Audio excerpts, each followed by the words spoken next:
Hello friends, ഞാനിന്ന് പറയുന്നത് മഹാബലിപുരത്തെ കാഴ്ചകളാണ്. പല്ലവ രാജാവായ മാമല്ലൻ്റെ പേരിലാണ് ഇതറിയപ്പെടുന്നത്.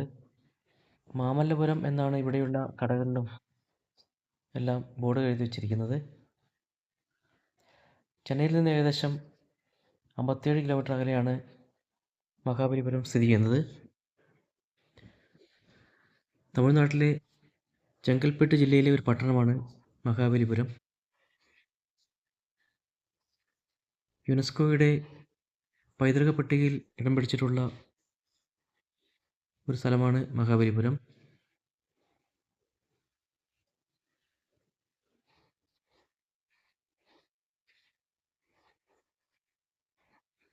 പുരാതനമായ വാസ്തുശില്പങ്ങളും മനോഹരമായ രൂപങ്ങളും കൊണ്ട് അലങ്കരിച്ചിട്ടുള്ള ശില്പങ്ങളും നിർമ്മിതികളുമാണ് ഇവിടെയുള്ളത്.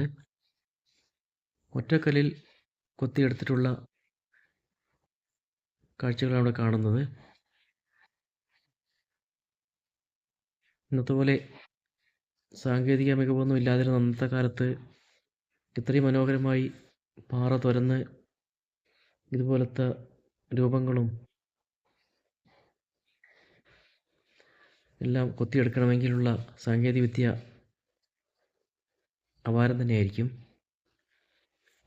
ഞങ്ങളിവിടുന്ന് വയനാട്ടിൽ നിന്നും ടൂറിസ്റ്റ് ബസ്സിലാണ് മഹാബലിപുരത്തേക്ക് യാത്ര ചെയ്തത്. മഹാബലിപുരത്തിനടുത്തുള്ള ഒരു ഹോട്ടൽ റൂമെടുത്ത് താമസിച്ച് അതിരാവിലെ ഒരു ഓട്ടോറിക്ഷയിൽ മഹാബലിപുരത്തേക്ക് കാഴ്ചകൾ കാണാൻ വരികയായിരുന്നു. 100 രൂപയാണ് എൻട്രൻസ് ഫീസ്. ഈ 100 രൂപ മുടക്കി കഴിഞ്ഞാൽ ഇവിടെയുള്ള 3 ഇതുപോലുള്ള നിർമ്മിതികൾ നമുക്ക് കാണാവുന്നതാണ്. 3 സ്ഥലത്തായിട്ടാണ് ഈ നിർമ്മിതികളെല്ലാം സ്ഥിതി ചെയ്യുന്നത്. ഞാനിപ്പോൾ പറയുന്നത് ആദ്യത്തെ നിർമ്മിതിയെ പറ്റിയാണ്. സമുദ്രനിരപ്പിൽ നിന്ന് ഏകദേശം 39 അടി ഉയരത്തിലാണ് ഈ മഹാബലിപുരം സ്ഥിതി ചെയ്യുന്നത്.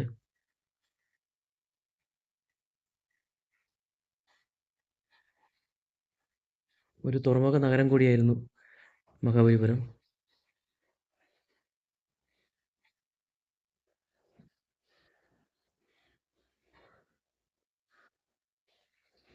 ഏഴാം നൂറ്റാണ്ട് മുതൽ 9ാം നൂറ്റാണ്ട് വരെയാണ് ഇത് നിർമ്മിക്കപ്പെട്ട കാലം എന്നും പറയപ്പെടുന്നു.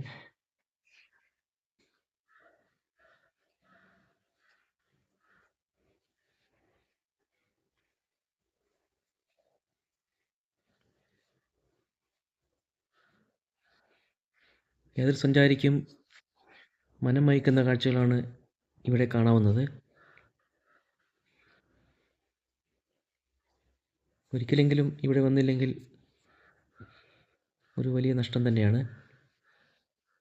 അത്രയ്ക്ക് മനോഹരമാണ് ഇവിടുത്തെ കാഴ്ചകൾ. നമ്മളെ അമ്പരപ്പിക്കുന്ന കാഴ്ചകളാണ് ഇവിടെയുള്ളത്. വളരെ വൃത്തിയിലും വളരെ മനോഹരവുമായിട്ടാണ് ഇവിടം സജ്ജീകരിച്ചിരിക്കുന്നത്. ഒരിക്കലും മറക്കാത്ത ഒരു കാഴ്ചയായിരിക്കും ഇവിടെ വന്നു പോയിട്ടുള്ള ഓരോരുത്തരുടെ മനസ്സിൽ ഉണ്ടാവുക.